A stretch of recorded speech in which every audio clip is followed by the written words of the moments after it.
Hi ಎಲ್ರಿಗೂ ನಮಸ್ಕಾರ. Welcome back to my channel. ತುಂಬ ಸಮಯದ ನಂತರ ನಾನು ಮತ್ತೆ ವ್ಲಾಗಿಂಗನ್ನು ಶುರು ಮಾಡ್ತಾ ಇದ್ದೀನಿ. ಲಾಂಗ್ ವೀಡಿಯೋಸ್ ಮಾಡಿ ಅಂತ ತುಂಬ ಜನ ಕೇಳ್ತಾ ಇದ್ರಿ. ಇವಾಗ ಶುರು ಮಾಡ್ತಾ ಇದ್ದೀನಿ. Welcome back to my channel. ಇವತ್ತು ನಾನು ಕೆಲವೊಂದಷ್ಟು ತರಕಾರಿ ಹಣ್ಣುಗಳನ್ನೆಲ್ಲ ತೊಗೊಂಬಂದಿದ್ದೀನಿ. ಅದರದ್ದು ಶಾರ್ಟ್ ವಿಡಿಯೋ ಮಾಡಿದ್ದೀನಿ, ನೋಡಿ, ನೀವು ಇಷ್ಟ ಆಗುತ್ತೆ ನಿಮಗೆ. ಹಾಗೆ ಈಗ ಬಂದು ಎಲ್ಲದನ್ನು ಅರೇಂಜ್ ಮಾಡಿ ಇಡ್ತಾ ಇದ್ದೀನಿ. ಇದು ಪಾತ್ರೆ ತೊಳೆಯೋ ಲಿಕ್ವಿಡು ಎಲ್ಲ ಬೇಕಾಗಿತ್ತು ನನಗೆ. ಅದನ್ನು ರೀಫಿಲ್ ತೊಗೊಂಬಂದಿದ್ದೀನಿ. ಇದು ನಮ್ಮ ಊರಿನ ಬೆಂಡೆಕಾಯಿ ತುಂಬ ಟೇಸ್ಟ್ ಇರುತ್ತೆ. ಇದನ್ನು ತೊಗೊಂಡು ಬಂದೆ, ನೋಡಿದಾಗ ಆಸೆ ಆಯಿತು ಅಲ್ಲಿ. ಹಾಗೆ ನಾನು ಈ ರೀತಿಯ ಪ್ಲ್ಯಾಸ್ಟಿಕ್ ಬಾಕ್ಸ್ಗಳನ್ನು ತೊಗೊಂಡಿದ್ದೀನಿ. ಇದು ಫ್ರಿಜ್ಜಲ್ಲಿ ತರಕಾರಿಗಳನ್ನು ಹಾಕಿಡೋದಕ್ಕೆ.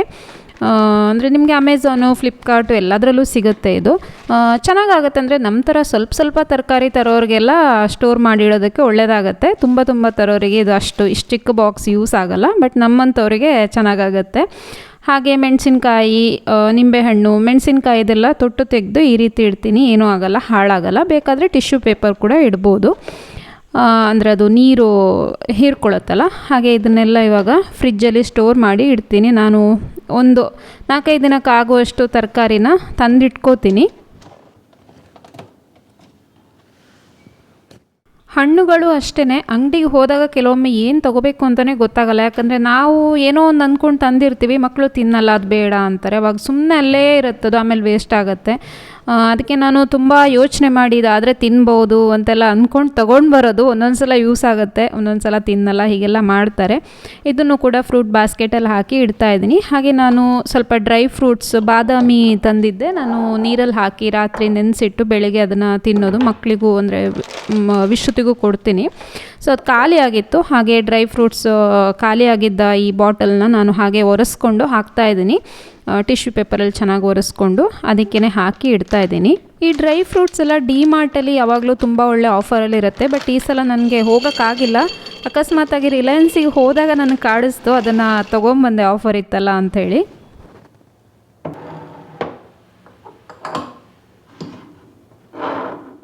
ಬಾಕ್ಸಿಗೆ ಹಾಕಿ ಉಳಿದಿರುವಂತಹ ಡ್ರೈ ಫ್ರೂಟ್ಸ್ ಇರ್ಬೋದು, ಸ್ನ್ಯಾಕ್ಸು, ಅದನ್ನೆಲ್ಲ ನಾನು ಕ್ಲಿಪ್ ಹಾಕಿ ಈ ರೀತಿ ಬಾಸ್ಕೆಟಲ್ಲಿ ಅರೇಂಜ್ ಮಾಡಿ ಇಡ್ತೀನಿ. ತುಂಬ ನೀಟಾಗೂ ಕಾಣಿಸುತ್ತೆ ಆ್ಯಂಡ್ ನಿಮಗೆ ತಗೊಳ್ಳೋಕ್ಕೂ ಈಸಿ ಆಗುತ್ತೆ. ಒಂದೊಂದೇ ಎಳ್ದು ಹಾಕಬೇಕು ಅಂತೆಲ್ಲ. ಅಲ್ಲಿಂದ ಬಾಸ್ಕೆಟನ್ನೇ ನೀವು ಎಳ್ಕೊಂಡು ತಗೊಂಡ್ರೆ ಆಯಿತು. ಆಮೇಲೆ ಇಲ್ಲೆಲ್ಲ ಸ್ವಲ್ಪ ಕ್ಲೀನ್ ಮಾಡ್ಕೊಳ್ತಾ ಇದ್ದೀನಿ. ಅದೆಲ್ಲ ಪುಡಿ ಎಲ್ಲ ಉದುರಿತ್ತು, ಅದನ್ನೆಲ್ಲ ಕ್ಲೀನ್ ಮಾಡಿ ನೀಟ್ ಮಾಡ್ತಾಯಿದ್ದೀನಿ. ಬೆಳಗ್ಗೆ ಹೊರಗೆ ಹೋಗೋ ಮೊದಲು ನಾನು ಬಿಸಿಲಿತ್ತು ಅಂಥೇಳಿ ಈ ಟೇಬಲ್ ಮೇಲೆ ಹಾಕುವಂಥ ಮ್ಯಾಟನ್ನು ಒಗ್ದಾಕಿ ಹೋಗಿದ್ದೆ. ಅದೂ ಒಣಗಿತ್ತು ಚೆನ್ನಾಗಿ. ಊಟ ಮಾಡುವಾಗೆಲ್ಲ ಏನಾದ್ರು ಬಿದ್ದಿರುತ್ತೆ. ಹಾಗೆ ಹಾಲೂ ಚೆಲ್ಲಿದ್ದ, ಅದು ವಾಸನೆ ಬರುತ್ತೆ ಅಂತ ಹೇಳಿ ಒಗ್ದು ಹಾಕಿದ್ದೆ. ಹಾಲು ಚೆಲ್ಲಿದ್ರೆ ಹಾಗೆ ಅಲ್ವಾ, ಅದು ಬೇಗ ವಾಸನೆ ಬರುತ್ತೆ. ಅದನ್ನೆಲ್ಲ ರೆಡಿ ಮಾಡಿ ಅಯನ್ ಬಾಕ್ಸನ್ನು ಇಲ್ಲೇ ಇಟ್ಟು ಹೋಗಿದ್ದೆ. ಅದನ್ನೆಲ್ಲ ವಾಪಸ್ ಎಲ್ಲಿಡಬೇಕು ಅಲ್ಲಿ ತೊಗೊಂಡು ಇಡ್ತಾಯಿದ್ದೀನಿ. ಬಂದು ಇಷ್ಟೆಲ್ಲ ಕೆಲಸ ಆದಾಗ ಹೊಟ್ಟೆ ಚುರು ಅಂತ ಇತ್ತು. ಗಂಟೆ 1 ಮೇಲಾಗಿತ್ತು.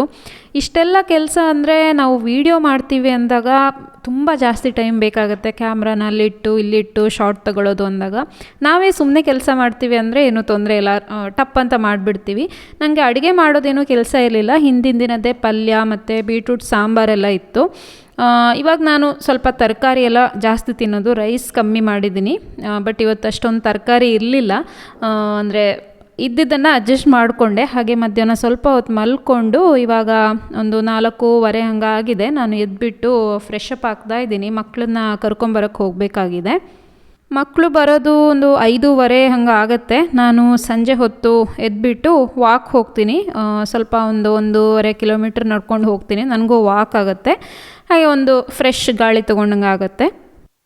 ಹೋಗೋದಕ್ಕೆ ಇನ್ನೂ ಸ್ವಲ್ಪ ಟೈಮ್ ಇದೆ. ಹಾಗಾಗಿ ನಾನು ಮಕ್ಕಳಿಗೆ ಸ್ನ್ಯಾಕ್ಸಿಗೆ ರೆಡಿ ಮಾಡೋಣ ಅಂತ ಕಿಚನಿಗೆ ಬಂದೆ. ಇವತ್ತು ಮಕ್ಕಳಿಗೆ ಫೇವ್ರೇಟ್ ಪಾಸ್ತಾ ಮಾಡ್ತಾಯಿದ್ದೀನಿ. ತುಂಬ ಇಷ್ಟ ಅವರಿಬ್ಬರಿಗೂ. ಹಾಗೆ ಪಾಸ್ತಾನೆಲ್ಲ ರೆಡಿ ಮಾಡಿ ಹೋದರೆ ನನಗೆ ಬಂದು ಮಾಡೋದಕ್ಕೆ ಈಸಿ ಆಗುತ್ತೆ. ಯಾಕಂದರೆ ಅವ್ರು ಬಂದಮೇಲೆ ತುಂಬ ಟೈಮ್ ಆಗುತ್ತೆ ಅದನ್ನೆಲ್ಲ ಮಾಡ್ಕೊಂಡು ಕೂತ್ರೆ. ಹಾಗೆ ಒಂದು ಪಾತ್ರೆಯಲ್ಲಿ ನೀರು ಹಾಕಿ ಅದು ಸ್ವಲ್ಪ ಬಿಸಿ ಆದಮೇಲೆ ಅದಕ್ಕೆ ಪಾಸ್ತಾ ಹಾಕ್ತೀನಿ. ಹಾಗೆ ಹಾಕಿದರೆ ಅದು ಅಂಟ್ಕೊಳ್ಳುತ್ತೆ, ನೀವು ಬಿಸಿ ಮಾಡ್ದೇ ಹಾಕಿದರೆ. ನೀರಿಗೆ ಸ್ವಲ್ಪ ಎಣ್ಣೆ ಮತ್ತು ಉಪ್ಪು ಹಾಕ್ಕೊಂಡು ಪಾಸ್ತಾನ ಬೇಯಿಸ್ಕೊಂಡ್ರೆ ಆಯಿತು. ಒಂದು 5 ನಿಮಿಷಕ್ಕೆ 6 ನಿಮಿಷಕ್ಕೆಲ್ಲ ರೆಡಿಯಾಗಿಬಿಡುತ್ತೆ. ನನಗೆ ಸ್ನ್ಯಾಕ್ಸ್ ಮಾಡೋದೂ ಅಷ್ಟೇ, ನಾನು ನನ್ನ ಇಷ್ಟ ಬಂದಿದ್ದು ಮಾಡಿಟ್ರೆ ಅವ್ರು ತಿನ್ನಲ್ಲ. ಹಾಗಾಗಿ ನಾನು ಯೂಶ್ವಲಿ ಏನೂ ಜಾಸ್ತಿ ಮಾಡೋಕ್ಕೆ ಹೋಗಲ್ಲ. ಅವ್ರಿಗೆ ಇಷ್ಟ ಆಗಿರೋ ಐಟಮ್ಸ್ ಆದರೆ ಮಾತ್ರ ತಿಂತಾರೆ. ಇಲ್ಲಾಂದರೆ ಅವ್ರಿಗೆ ಏನು ಬೇಕೋ ಅದನ್ನು ಕೇಳಿ ಮಾಡೋದಷ್ಟೇ. ಪಾಸ್ತಾನಲ್ಲೂ ವೆರೈಟಿ ಇಷ್ಟಪಡಲ್ಲ, ಬರೀ ಟೊಮೆಟೊ ಪ್ಯೂರಿದೇ ಆಗಬೇಕು. ವೈಟ್ ಕ್ರೀಮ್ ಪಾಸ್ತಾ ಅದೆಲ್ಲ ಇಷ್ಟ ಆಗಲ್ಲ. ನಾನು ಪಾಸ್ತಾ ನೀರು ಬಿಸಿ ಆದಮೇಲೆ ಹಾಕಿಬಿಟ್ಟು ಒಂದು ಸಲ ಈ ರೀತಿ ಅದನ್ನು ಸ್ಟಿರ್ ಮಾಡ್ತೀನಿ, ಅಂಟ್ಕೋಬಾರ್ದು ಅಂತೇಳಿ. ಹಾಗೆ ನಾನಿಲ್ಲಿ ಜೊತೆಗೆ ಟೊಮೆಟೊನೂ ಕೂಡ ಪ್ಯೂರಿ ಮಾಡೋದಕ್ಕೆ ಒಂದು ಸ್ವಲ್ಪ ಹೊತ್ತೊಂದು 5 ನಿಮಿಷ ಅದನ್ನು ಬೇಯಿಸ್ಕೊತಾ ಇದ್ದೀನಿ. ಆಮೇಲೆ ಮಸಾಲೆಗೆ ಬೇಕಾದ ಇಂಗ್ರೀಡಿಯೆಂಟ್ಸ್ನೆಲ್ಲ ರೆಡಿ ಮಾಡಿ ಇಟ್ಕೊಳ್ತಾ ಇದ್ದೀನಿ. ಈರುಳ್ಳಿ, ಬೆಳ್ಳುಳ್ಳಿ ಇಂಥವೆಲ್ಲ ಆಮೇಲೆ ತುಂಬ ಟೈಮ್ ಆಗುತ್ತೆ, ಅದಕ್ಕೆ ಅದನ್ನು ಸಿಪ್ಪೆ ಎಲ್ಲ ತೆಗೆದು ಕ್ಲೀನ್ ಮಾಡಿ ಇಟ್ಟು ಹೋಗೋದಷ್ಟೇ. ಇವಾಗಲೇ ಏನು ಹೆಚ್ಚಿಡಲ್ಲ, ಬಂದು ಹೆಚ್ಕೋತೀನಿ. ಏನು ಗೊತ್ತಾ, ಕೆಲಸ ಈಸಿ ಆಗಲಿ ಅಂತೇಳಿ ನಾನೊಂದು ಚಾಪರ್ ತೊಗೊಂಬಂದು ಇಟ್ಟಿದ್ದೀನಿ. ನೋಡುವಾಗೆಲ್ಲ ಆಸೆ ಆಗೋದು, ಬೇರೆಯವ್ರು ಯೂಸ್ ಮಾಡುವಾಗ ನನಗೆ ಆಸೆ ಆಗೋದು ನಾನು ಮಾಡಬೇಕು ಅಂತೇಳಿ. ಅದನ್ನು ಇನ್ನೂ ಕೂಡ ಓಪನ್ ಮಾಡಿಲ್ಲ ನಾನು.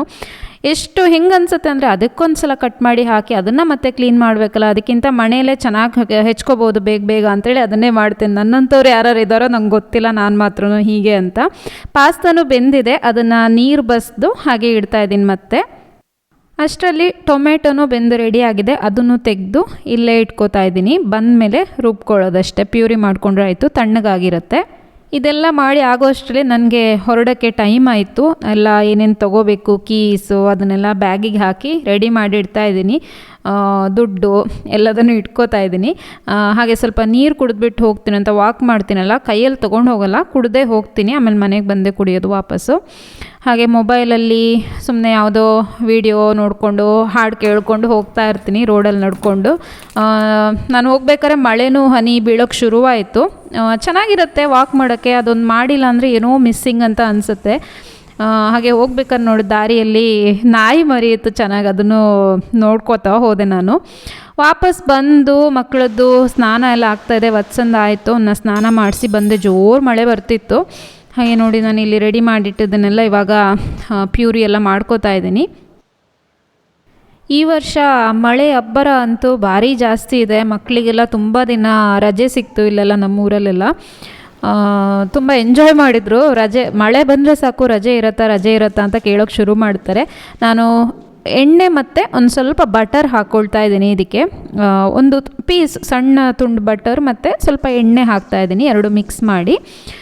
ಚೆನ್ನಾಗಾಗತ್ತೆ ಅದು. ಎಣ್ಣೆ ಬಿಸಿ ಆದಾಗ ಅದಕ್ಕೆ ಸಣ್ಣಗೆ ಹೆಚ್ಚಿದ ಬೆಳ್ಳುಳ್ಳಿನ ಹಾಕೋತಾ ಇದ್ದೀನಿ. ಅದು ಕಲರ್ ಚೇಂಜ್ ಆದಾಗ ಈರುಳ್ಳಿನೂ ಹಾಕೋತಾ ಇದ್ದೀನಿ. ಒಂದು ಸ್ವಲ್ಪ ಉಪ್ಪನ್ನು ಹಾಕ್ಕೊಂಡ್ರೆ ಅದು ಬೇಗ ಫ್ರೈ ಆಗುತ್ತೆ. ಅದಕ್ಕೇ ನಾನು ಬೇಯಿಸಿಟ್ಕೊಂಡಿದ್ದೆಲ್ಲ ಅದನ್ನು ಟೊಮೆಟೊ ಪ್ಯೂರಿ ಮಾಡಿದ್ದೀನಿ, ಅದನ್ನು ರುಬ್ಕೊಂಡಿದ್ದೀನಿ ಮಿಕ್ಸಿಯಲ್ಲಿ ಹಾಕಿ. ಅದನ್ನು ಹಾಕಿ ಸ್ವಲ್ಪ ಚೆನ್ನಾಗಿ ಬೇಯಿಸಿದ ನಂತರ ಟೇಸ್ಟಿಗೋಸ್ಕರ ಇಲ್ಲಿ 2 ಚಿಲ್ಲಿ ಸಾಸ್ ಮತ್ತು ಟೊಮೆಟೊ ಸಾಸ್ನ ಹಾಕೋತಾ ಇದ್ದೀನಿ. ಮಕ್ಕಳಿಗೆ ಖುಷಿ ಆಗುತ್ತೆ. ನಂತರ ಪಾಸ್ತಾ ಮಿಕ್ಸ್ ಹರ್ಬ್ಸ್ ಬರುತ್ತಲ್ಲ ಅದನ್ನು ಹಾಕಿದ್ದೀನಿ. ಹಾಗೆ ಒಂದು ಸ್ಲೈಸ್ ಚೀಸ್ ಹಾಕ್ತಾಯಿದ್ದೀನಿ, ಮಕ್ಕಳಿಗೆ ತುಂಬ ಇಷ್ಟ ಆಗುತ್ತೆ. ಯಾವಾಗಲೂ ಏನು ಚೀಸೆಲ್ಲ ಕೊಡಲ್ಲ, ಅಪರೂಪಕ್ಕೆ ತಿಂದರೆ ಏನೂ ತೊಂದರೆ ಇಲ್ಲ.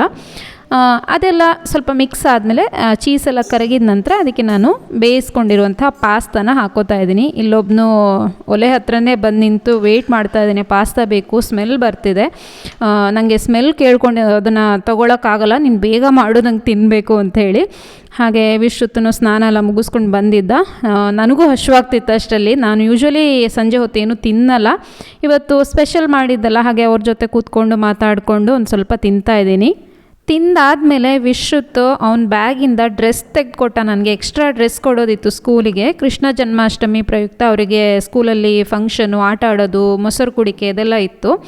ನನಗೆ ಈ ಥರ ಮಣ್ಣಲ್ಲಿ ಆಡ್ಕೊಂಡು ಬರ್ತಾನೆ ಅಂತ ಗೊತ್ತಿರಲಿಲ್ಲ. ನಾನು ನೀರಲ್ಲಿ ಏನಾದ್ರು ಒದ್ದೆ ಆದರೆ ಅಂತ ಎಕ್ಸ್ಟ್ರಾ ಬಟ್ಟೆ ಕೊಟ್ಟಿದ್ದೆ, ಒಂದು ಒಳ್ಳೆ ಇದೆ ಕೊಟ್ಟಿದ್ದೆ ಡ್ರೆಸ್ಸು. ಅದಕ್ಕೆಲ್ಲ ನೋಡಿ ಯಾವ ಥರ ಮೆತ್ಕೊಂಡ್ಬಂದಿದ್ದಾನೆ ಅಂತ ಮಣ್ಣು. ನಾನು ಅದನ್ನು ನೀರಿಗೆ ಹಾಕಿದಷ್ಟು ಅದು ಮಣ್ಣು ಬಿಡ್ತಾನೇ ಇತ್ತು. ಅದನ್ನು ಬಕೆಟಲ್ಲಿ ಹಾಕಿ ಸ್ವಲ್ಪ ಸೋಪ್ ಹಾಕಿ ಅದ್ದಿಟ್ಟೆ ನೆಕ್ಸ್ಟ್ ಡೇ ವಾಶ್ ಮಾಡೋಕ್ಕೆ ಅಂತ ಹೇಳಿ. ಅದು ಕಲೆ ಅಂತೂ ಹೋಗೋದೇ ಇಲ್ಲ ಎಷ್ಟು ತಿಕ್ಕಿದ್ರೂ.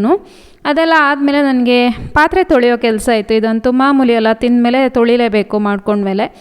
ಸೊ ಇದನ್ನು ಮಾಡ್ತಾಯಿದ್ದೀನಿ ಬೇಗ, ಯಾಕಂದರೆ ಮಕ್ಕಳನ್ನ ಮತ್ತೆ ಬೇಗ ಮಲಗಿಸ್ಬೇಕು, ಬೆಳಿಗ್ಗೆ ಬೇಗ ಏಳಬೇಕಾಗತ್ತೆ. ನಾನು ಅವ್ರನ್ನ ಫೋರ್ಸ್ ಮಾಡಿ ಮಲ್ಕೊಳ್ಳಿ ಅಂತ ಹೇಳಿದೆ, ಅವರು ಮಲಗಲ್ಲ. ಹಾಗಾಗಿ ನಾನು ನನ್ನ ಕೆಲಸಗಳನ್ನೆಲ್ಲ ರಾತ್ರಿ ಬೇಗ ಮುಗಿಸ್ಕೋತೀನಿ. ಪಾತ್ರೆ ತೊಳೆಯೋದಿರ್ಬೋದು ಎಲ್ಲ 9 ಗಂಟೆ ಹಂಗೆ ನನ್ನ ಕೆಲಸ ಎಲ್ಲ ಫಿನಿಷ್ ಆಗಬೇಕು ನನಗೆ. ಅದೆಲ್ಲ ಆದಮೇಲೆ ಅವರು ಸ್ಟೋರಿ ಓದ್ತಾಯಿದ್ರು. ವತ್ಸಂದು ದಿನ ಇರುತ್ತೆ, ನಾನು ಅಥವಾ ಅಣ್ಣ ಯಾರಾದರೂ ಓದಬೇಕು, ಅಪ್ಪ ಹಾಗೆಲ್ಲ ಓದ್ತಾ ಇರಬೇಕು ಅವನಿಗೆ. ಇಲ್ಲಿ ನಾನು ಇವಾಗ ಲೆಕ್ಕ ಬರಿತಾ ಇದ್ದೀನಿ. ನಾನು ದಿನ ಆದ ಖರ್ಚನ್ನೆಲ್ಲ ಬರೆದಿಡ್ತೀನಿ. ಇದನ್ನು ಯಾರಿಗೂ ಹೇಳೋದಕ್ಕಲ್ಲ, ನಮ್ಮ ಮನಸ್ಸಿಗೊಂದು ನಾವು ಎಷ್ಟು ಖರ್ಚು ಮಾಡ್ತೀವಿ ಏನು ಅಂತ ಗೊತ್ತಾಗಬೇಕಲ್ವ. ಹಾಗೆ ಮೊಬೈಲ್ ನೋಡ್ಕೊಂಡು ಬರಿತಾ ಇದ್ದೀನಿ, ಯಾಕಂದರೆ ಈಗ ಮೊಬೈಲಲ್ಲಿ ಟ್ರಾನ್ಸ್ಫರ್ ಮಾಡ್ತೀವಲ್ಲ ಅದರಲ್ಲಿ ಇರುತ್ತೆ. ಅದಿದ್ರೂ ಬುಕ್ಕಲ್ಲಿ ಬರೆದಿಡೋದೊಂದು ಒಳ್ಳೆಯದಲ್ವ. ಹಾಗೆ ನಾನು ಬರಿತಾ ಇದ್ದೀನಿ. ಇಷ್ಟೇ ಇವತ್ತಿನ ಒಂದು ಸಣ್ಣ ವ್ಲಾಗ್. ನಿಮಗೆಲ್ಲ ಇಷ್ಟ ಆಗಿರ್ಬೋದು ಅಂದ್ಕೊಳ್ತೀನಿ. ಇಷ್ಟ ಆದರೆ ಲೈಕ್ ಮಾಡಿ, ಶೇರ್ ಮಾಡಿ, ಸಪೋರ್ಟ್ ಮಾಡ್ತಾಯಿರಿ ಹೀಗೇ.